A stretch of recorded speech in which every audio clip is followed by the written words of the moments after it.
idea or a location or a trap or whatever it is that you really want to do. You just have to start with this basic core concept. From there we do what's called shelling it out, which is really basic geometry, just flat walls, no decorations at all. Just get in there and play.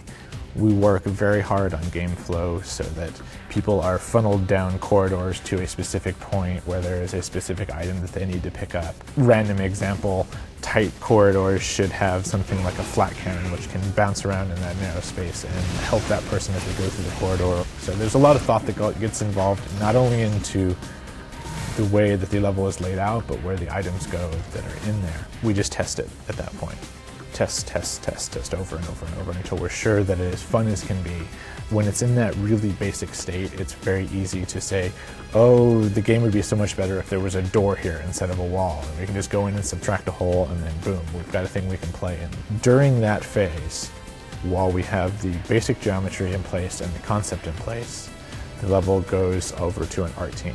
And we'll start with either coming up with a overview of how we want the area to look and feel, or maybe even go to a concept artist who will take a picture of that geometry and do a paint over. So they'll kind of paint architectural details and foliage or whatever it is on top of our basic geometry. And then starts this very long process of merging the two, where you have a team of artists that develop assets, whether it's textures and materials to static meshes to particle effects, and all that kind of slowly starts to come together and becomes what people recognize as a level.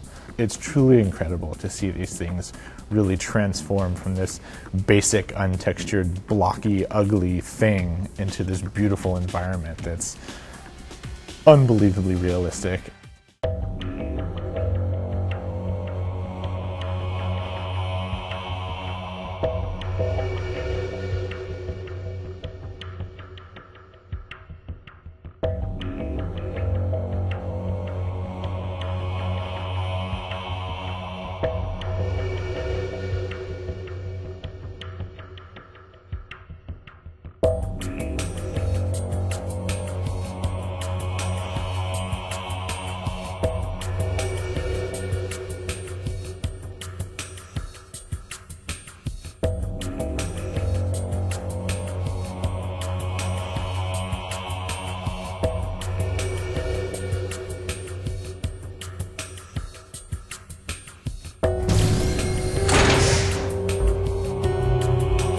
Well, I certainly think that Unreal Tournament 3 has a much more cohesive art style than any past Unreal Tournament. And one of the things that initially when we started going down this path, I thought, obviously it's a very good thing to have a cohesive art style, but I was kind of concerned that we were going to lose some of the uniqueness that Unreal Tournament was known for, of the huge variety of environments.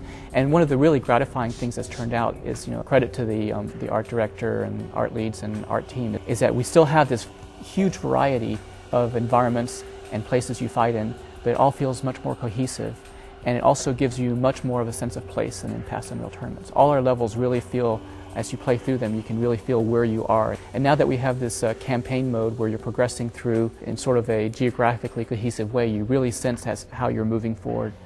The levels itself feel like they fit together, as opposed to being a random jumble of cool-looking levels. On the art side, we have a number of different disciplines. We have concept artists, and like I mentioned before, concept artists' main goal is to get a vision agreed upon before we really spend any significant time. And so it may sound like a lot of time to have someone work on concept arts for a week, but compared to the 3 months that often will be taken in creating the actual assets that are based off that concept art, it's a good trade-off. So it's just much easier to make modifications to something with a pencil than with 3D Max. We also have environment artists, and their main goal is to create those environments that the level designers use to mesh out their gameplay shells once they're happy with the gameplay. So all the arches, the statues with guys with swords, all that kind of stuff were from our talented environment artists. We also have character modelers or organic modelers, and they're very focused on getting, the human shape and not so human shapes down. I'm Chris Wells, and I'm a character artist here at Epic Games, and I'd like to go through the process of creating a character with you. What I'd like to start out with is the concept phase, and here we have a character, Loke. And this settles our grievances. Once we have a concept that works, what we do is we take it into modeling, making a rough proportion model, separating the model into organic and hard surfaces. So once we have this as we want and have the proportions and the silhouette as we like, what we try to do here is really kind of push the detail. One of the things that we find helpful is to use detail to tell a story about a character. Once we're done at this phase, what we do is we work on the hard surfaces, which would bring us into the high poly section here. And here we have the finished high poly version right here. One of the things you want to keep in mind is to try to push the silhouette and make sure that there's always a lot of interesting shapes on the model that make it easily identifiable from a distance or when it's moving. At that point, it brings us into the editor, which we can see our final model right here. And that's how we create characters in a nutshell. Hell yeah! This is my kind of fight. The kind where we all die, Othello? Don't worry. Your brother's got a plan. They also have to work very closely with animators to make sure that the creatures move right. The most beautiful character model in the world, the illusion will be dispelled like that if it doesn't move like what people would expect, and that's why we use mocap and technologies like that to ensure very natural and human-like motion.